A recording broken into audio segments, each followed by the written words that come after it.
Numa São Paulo ainda província, nascia no dia 9 de outubro do ano de 1893, Mário Raul de Moraes Andrade. Um dos mentores da Semana de Arte Moderna, em 1922, ajudou a modificar e inovar as várias maneiras de observar a cultura de um país. Daí por diante, saiu inventando língua, mudando conceitos, pesquisando. Escreve Macunaíma, o herói sem nenhum caráter, espelho e crítica da formação do homem brasileiro. E com este livro, fere para sempre a história literária do país. Se sua voz se cala em 1945, sua obra, que engloba prosa, poesia, pesquisa e resgate cultural, continua ecoando em todos os cantos do Brasil.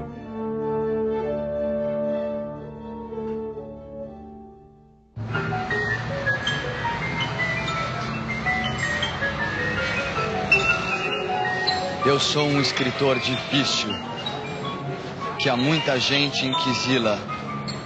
Porém, essa culpa é fácil de acabar de uma vez. É só tirar a cortina que entra a luz nesta escuridez.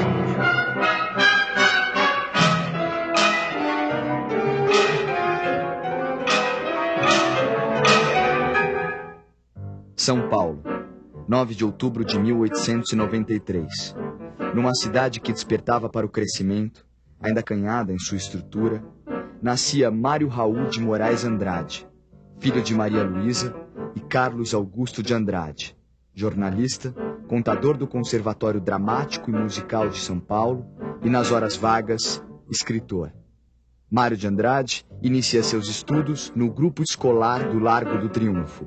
Era um aluno comum, como todos os outros, um estudante que ia no seu ritmo normal, sem nenhuma genialidade que aparecesse naquele momento, né? Ele vai dizer que só depois, já concluindo o ginasial, é que o Mário começa a criar um gosto pela literatura, né? Escrever os poemas, começar então a criar esse gosto pelas letras e pela música. São Paulo, 1911. Mário de Andrade entra para o Conservatório Dramático e Musical. Tocava piano como seu irmão Renato, grande promessa da época. Esse Renato, ele faleceu cedo por uma consequência de um acidente de futebol, assim, a medicina não estava tão bem desenvolvida, então teve consequências que acabaram redundando na morte dele quando ele tinha 15, 16 anos. Isso afetou muito o Mário. E tanto que o desejo inicial do Mário, quando começou a estudar música, era ser concertista. Mas ele ficou tão abalado com a morte do irmão que diziam que ele ficou com um tremor nas mãos que o impedia de ser um pianista. Então ele passou a lecionar e voltar mais para a literatura e para o ensino da música. O ano de 1917 é um ano de mudanças para o mundo e para Mário. Seu pai falece no início deste ano. Logo depois, Mário publica seu primeiro livro, Há uma gota de sangue em cada poema. Em novembro, discursa numa conferência saudando a entrada do Brasil na Primeira Grande Guerra. Essa conferência encanta o Oswald de Andrade, vai ser assim, o Oswald vai assistir essa conferência, ele se encanta com o que o Mário está falando. A partir de então, ele vai se encontrar com o Mário, então, para conseguir o texto, e vão se tornar grandes amigos. Então, esse ano de 17, que é esse ano em que o Oswald entra em contato mais próximo com o Mário de Andrade, é o ano em que também Anita Malfatti está vindo do exterior, né, expondo seus quadros.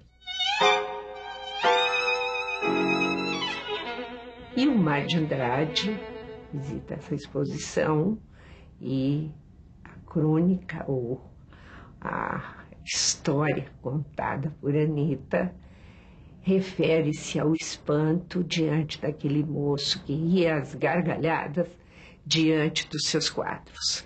A questão da modernidade nas artes, ela começa efetivamente a tomar corpo aqui no Brasil e aqui em São Paulo, com a exposição de 1917 de Anita, com as tomadas de posições dos vários grupos. Eu acho que é por aí que a coisa começa a acontecer. Mas a reação à exposição de Anita Malfatti é bastante dura, principalmente por parte do escritor Monteiro Lobato. O Mário de Andrade, então, a essa altura, solidário, volta à exposição, vai conversar com a Anita, não é? Se torna amigo dela. O Oswald também timidamente tenta uma defesa dela pública, não é? Escreve um artigo defendendo a pintura da Anita Malfatti, essa novidade que ela está trazendo, também se junta ali. Então, os três, nesse momento, começarão a formar um novo núcleo de interesse estético. Uma célula moderna começa a ser formada. Vários artistas se reúnem à volta da trupe. Entre eles Brecheret, de quem Mário de Andrade adquiriu uma escultura chamada Cabeça de Cristo, causadora de grandes polêmicas familiares. Minha avó ficou indignada, falou: Mário, o que é isso? De Cristo de trancinhas, onde se viu? Cristo nunca teve tranças. E isso provocou todos os que... E a cabeça estava bem na entrada de casa. Mas de tal ordem isso machuca o Mário, né? Quer dizer, fica chocado com... vamos dizer, o que representou para elas, né? Essa escultura, que ele se tranca no quarto e começa a escrever os poemas. Eu insulto o burguês níquel, o burguês, a digestão bem feita de São Paulo, o homem curva, o homem nádegas, o homem que, sendo francês, brasileiro, italiano, é sempre um cauteloso pouco a pouco. Eu insulto as aristocracias cautelosas, os barões lampiões, os condes joões, os duques urros, que vivem dentro de muros sem pulos e gemem sangues de alguns mil réis fracos para dizerem que as filhas da senhora falam o francês e tocam os printemps com as unhas.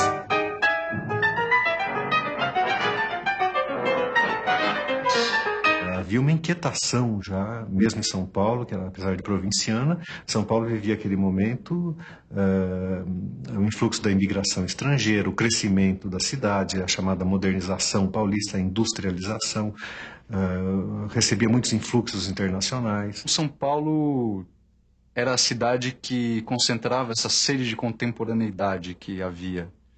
Os escritores passaram a ver São Paulo como o lugar onde era possível fazer uma arte nova, porque a cidade era nova.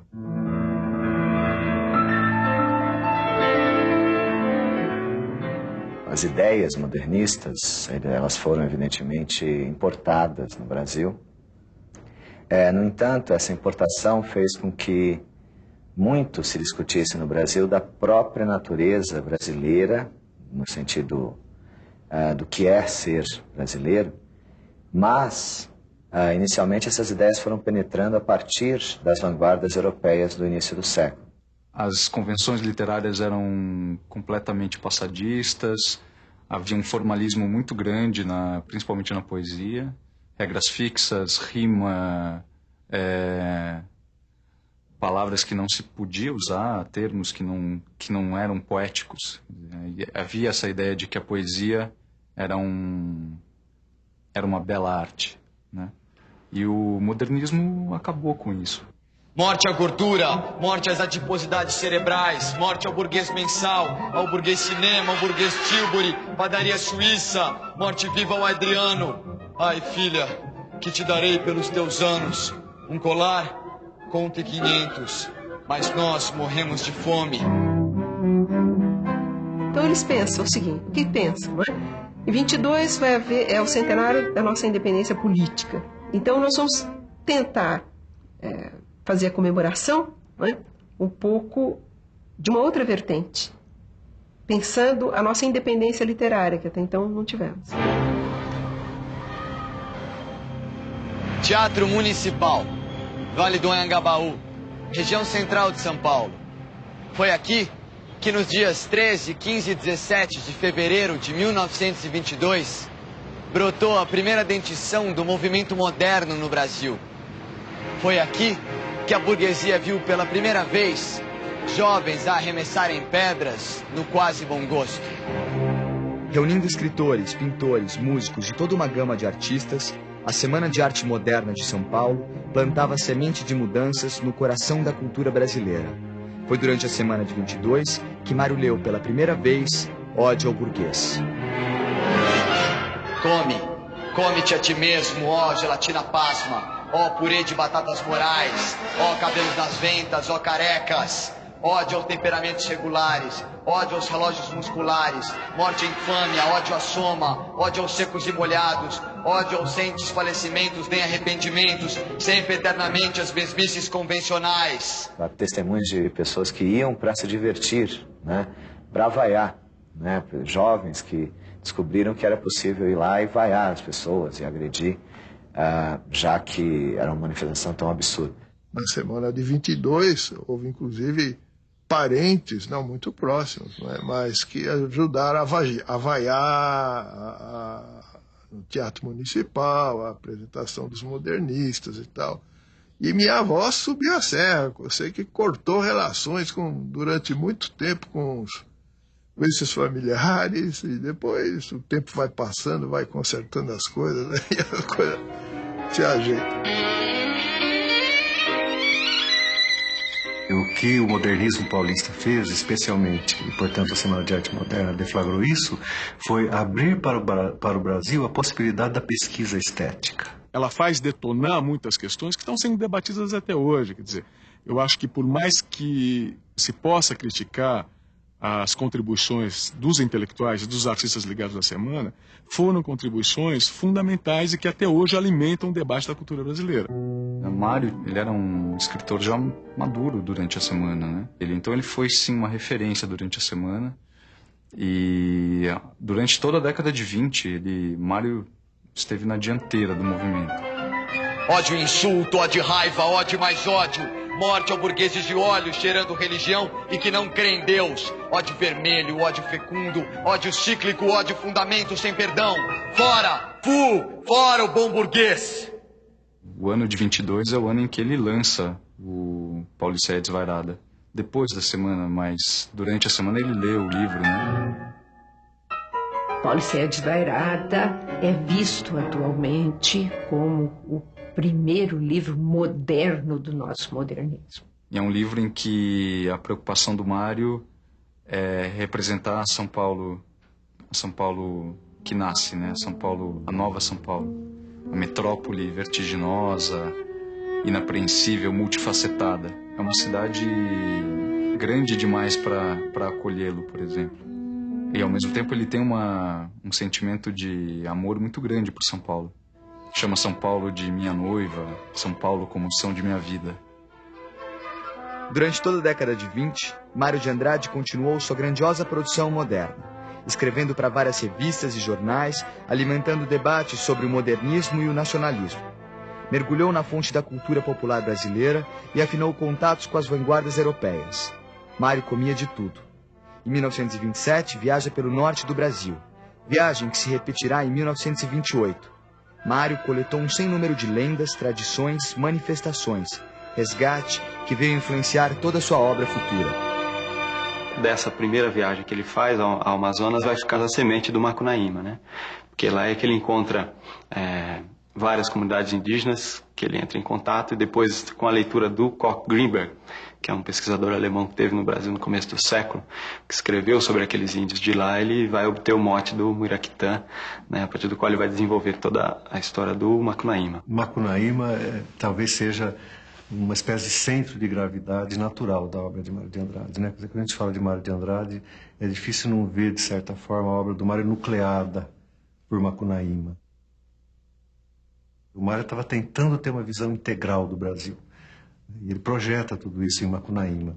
E isso se dramatiza, então, no próprio livro. Quer dizer, o livro é o livro que tem no seu núcleo o herói de nossa gente, né? Que é também um herói sem nenhum caráter. No fundo do Mato Virgem, nasceu Macunaíma, herói de nossa gente. Era preto retinto e filho do medo da noite. Houve um momento em que o silêncio foi tão grande, escutando o murmurejo do Iraruquera, que a Índia Tapanhumas pariu uma criança feia. Essa criança é que chamaram de Macunaíma. Passou a infância a reparar no trabalho dos outros, e nem falar falava o danado.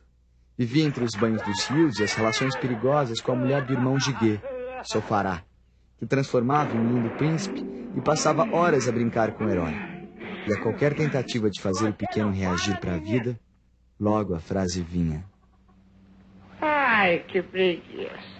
O Mário vinha há muito tempo já pesquisando as matrizes de cultura popular, de folclore, de cultura indígena. E subitamente tudo isso se projeta sobre Macunaíma, escrito, que foi um livro escrito, segundo o Mário, em 5 dias de rede de cigarro. Quer dizer, em 5 dias, ele, na chácara de um tio dele, em Araraquara, ele, em umas férias de fim de ano, em 5 dias ele escreve o livro inteiro. Isso não quer dizer que ele pegou uma semana de dezembro, rabiscou Macunaíma e saiu Macunaíma. Não.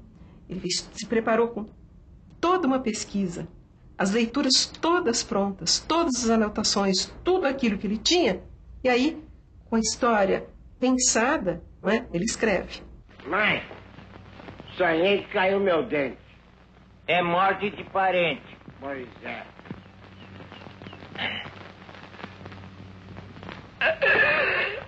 O pequeno herói vivia a se relacionar com os mais de 1000 mitos e lendas da terra. Ora fugindo, ora apaixonando-se. E foi assim com Si, a mãe do mato. Tiveram um filho que morreu cedo. Triste, Si foi para o céu, virando constelação.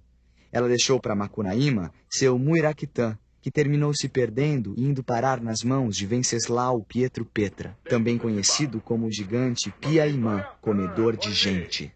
Me parece que a importância fundamental do Macunaíma é incorporar os estudos que o Mário fez, até de autores estrangeiros, como Koch Grimberg, a uma pesquisa intensa que ele faz das coisas brasileiras e conseguir, a partir daí, fazer uma obra que procura, de certa maneira, traduzir o nosso espírito, né? E traduzir, como ele fala aqui, uma rapsódia, né? Essa série de lendas e mitos. Essa busca da tradição, né?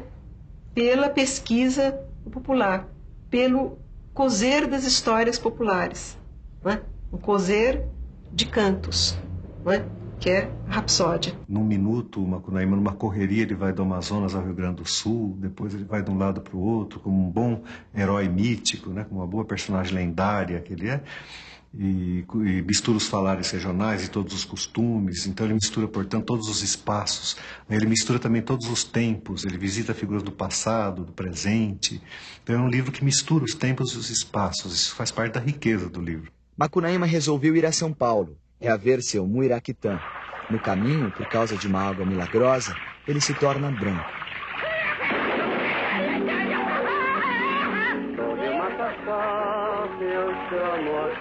E ao chegar à cidade grande, o herói fica espantado. O herói passou uma semana sem comer nem brincar, só pensando nas máquinas. Há um trecho no Macunaíma que se chama Carta para as Icamiabas, em que o Macunaíma escreve para as Amazonas para contar como era a vida dele em São Paulo. E ele faz também um diagnóstico muito cruel em relação à elite de São Paulo, que é uma elite afrancesada, embevecida com os signos do progresso. Senhoras, não pouco vos surpreenderá, por certo, o endereço e a literatura desta missiva. Cumpre-nos, entretanto, iniciar essas linhas de saudade e muito amor com desagradável nova. É bem verdade que na boa cidade de São Paulo, a maior do universo, no dizer de seus prolixos habitantes, não sois conhecidas por Icamiabas, voz espúria, senão que pelo apelativo de Amazonas. Macunaíma, o herói sem nenhum caráter, termina por se integrar à cidade grande. Gente, muita saúva e pouca saúde, os vales do Brasil são. E continua tentando conseguir seu Muiraquitã. Fantasia-se de francesa para seduzir o gigante, pede a Exu que dê uma surra nele, tanto faz e apronta que termina por ter o Muiraquitã de volta. Bom, no Macunaíma, o Mário está interessado em compor uma explicação mítica do Brasil, né? Então, o Macunaíma é um herói sem caráter, mas ao mesmo tempo ele é um herói com todos os caráteres brasileiros, né? E ele explica isso numa carta para o Manuel Bandeira, porque o Macunaíma é, como o povo brasileiro, um herói em formação, né? Ele está se formando e não tem ainda a característica pronta. Os defeitos, por assim dizer, do Macunaíma, os traços de sensualidade, preguiça e mentira, não é? São ambivalentes. A mentira que faz com que Macunaíma encante os moradores da pensão ao narrar uma caçada de veado. Quando o Macunaíma conta que teve na Praça da Sé caçando o veado mateiro, aí os irmãos assustam, o Manap e o Jegue. Macunaíma, você andou caçando o veado mateiro? Ele confirma e tal. A um certo ponto ele não consegue manter mais a mentira, vira e fala: eu menti. Isto é, eu criei, eu inventei. O herói, junto com os irmãos, retorna para sua terra. Mas tanto faz que acaba sendo abandonado por todos. O herói fica só. Um dia cai na conversa da Uiara, bem ali no rio, e o herói se deu mal. E perdeu a perna, o Muiractã e a esperança. E eu fiquei para vos contar a história. Por isso que vim aqui. Me acocorei em riba destas folhas, catei meus carrapatos, ponteei na violinha e, em toque rasgado, botei a boca no mundo, cantando na fala impura as frases e os casos de Macunaíma, herói de nossa gente. Tem mais não. Eu acho um livro impressionante. Foi um dos momentos em que um grande escritor brasileiro, no bojo de uma pesquisa estética imensa, tentou projetar uma imagem do Brasil, que no fundo é uma imagem de si mesmo, né? Final dos anos 20.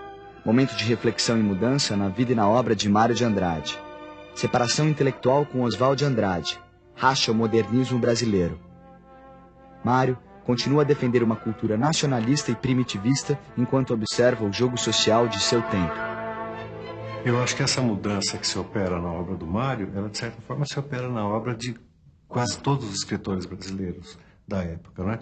É a famosa virada do modernismo heróico dos anos 20 para o modernismo dos anos 30.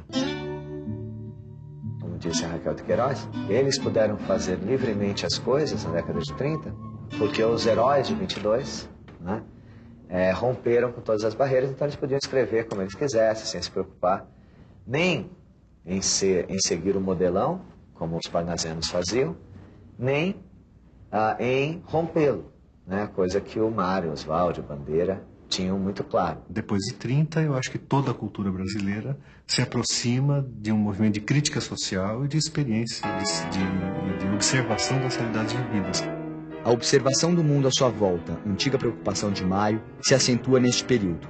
Seus poemas e o livro de contos Belas Artes refletem esta preocupação. Os contos de Belas Artes estudam especialmente as contradições da modernização paulistana, né? Em plena ideologia do progresso de São Paulo. Tudo isso que é que faz os contos de Belas Artes. Eles focalizam a modernização pelas beiradas. Várias poesias dele que eu li, eu gostei porque eu acho que eu me identifiquei um pouco. Me identifiquei com o lado da periferia, me identifiquei com a diferença social. Na minha boca nasce a palavra da decisão. Não sou mais eu. Chegou a hora da destruição. Não. Não aguenta fome, não há mais perdão. Deus dorme nos ares, chefes na cama, corto no chão. Eu quero meu pão, eu quero meu pão. Não. Não aguenta fome, lei no coração. Malditos homens, essa vida. Eu quero meu pão. Eu sou aquele que disse. Eu tenho fome, fome de justiça. Alguns poemas dele têm a ver com o dia atual de hoje. Inclusive, a Fome que a gente canta é uma música dos anos 30. E a gente usa hoje, ela casa com o dia de hoje, que a fome ainda existe. Os reflexos dos conhecimentos adquiridos por Mário durante toda a sua vida começam a se revelar mais claramente. O homem observa e resgata a história cultural de seu país. Mário de Andrade pensou o Brasil na sua diversidade, na sua complexidade. Ele foi pesquisar o Brasil, não é?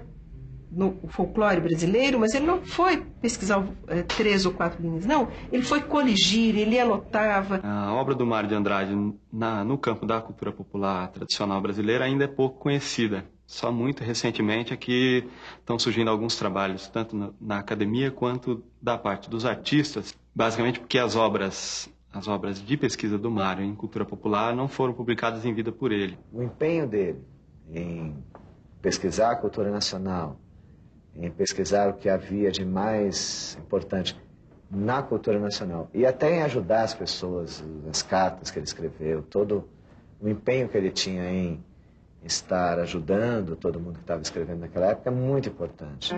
Mário é 300, Mário é 350. Em meio a publicações em revistas e livros, a debates e polêmicas e a reflexões profundas sobre o povo brasileiro, assume a diretoria do Departamento de Cultura da cidade de São Paulo, de onde vem a se afastar em 1938 por divergências políticas. 48 horas depois de ser mandado embora do Departamento de Cultura pela Prefeitura, o Gustavo Capanema, que era ministro da Educação e Saúde naquele tempo, chamou o Mário de Andrade. Ele foi para o Rio de Janeiro, onde ele tinha amigos muito importantes. Mas o Mário sofria muito a ausência de São Paulo. Começou a ter uma vida muito angustiosa, tomava muita bebida, talvez sofria muito. Um dia ele bateu na mesa, volta amanhã para São Paulo. E veio. 2 anos depois ele veio para São Paulo. Mário volta à Rua Lopes Chaves, onde morava com a família. Voltou para continuar um trabalho de pesquisa cultural e resgate do patrimônio histórico brasileiro. Voltou a São Paulo, de onde continuou escrevendo contos, poesias, tratados, reflexões. Repensou o passado moderno em palestras, construiu a memória do Brasil e fez isso até o dia 25 de fevereiro de 1945. Então, eu soube que na véspera de sábado para domingo, Mário teve um infarto. E esse infarto se repetiu mais ou menos 3, 4 horas da manhã. Repetiu e... O Brasil ficou meio órfão, sem um de seus principais inventores. Mas o nome de Mário de Andrade não foi esquecido. Sua obra continua a revelar a dimensão de um país que precisa ser compreendido e lido. Ler hoje é uma atividade meio subversiva. Principalmente ler escritores que se dedicam a fazer uma literatura inovadora, como o Mário se dedicou.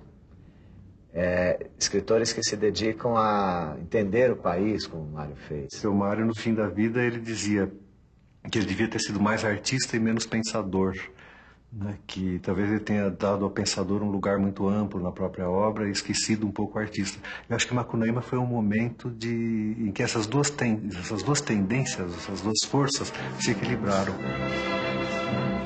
Essa busca da nacionalidade brasileira, entende? O uso do folclore rico que o Brasil tem. Então, eu acho que é importante a pessoa ler para conhecer e descobrir e se interessar. Mas mais do que isso, eu acho que é fundamental ler o Macunaíma, ler o Amargo Transitivo, ler os poemas do Mário de Andrade, como Ódio ao Burguês, porque é divertido. Né? Isso eu acho uma coisa fundamental. Os professores de literatura em geral falam, é preciso ler porque é importante. Acho que eles não gostam de ler. É preciso ler porque é divertido. É preciso ler porque é gostoso. Porque você dá muita risada com o Macunaíma. Eu sou a fonte da vida. Do meu corpo nasce a terra. Na minha boca floresce a palavra que será. Eu sou aquele que disse: os homens serão unidos se a terra deles nascida for pouso a qualquer cansaço. Eu odeio os que se amontoam. Eu odeio os esquecidos, que não provam deste vinho sanguíneo das multidões. É deles que nasce a terra, e são a fonte da morte.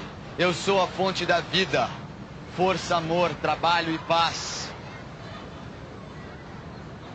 E se o amor se desperdiçar, e se a força esmurecer, e se o trabalho parar, e a paz for gozo de poucos, eu sou aquele que disse: eu sou a fonte da vida, não conta o segredo aos grandes, e sempre renascerás.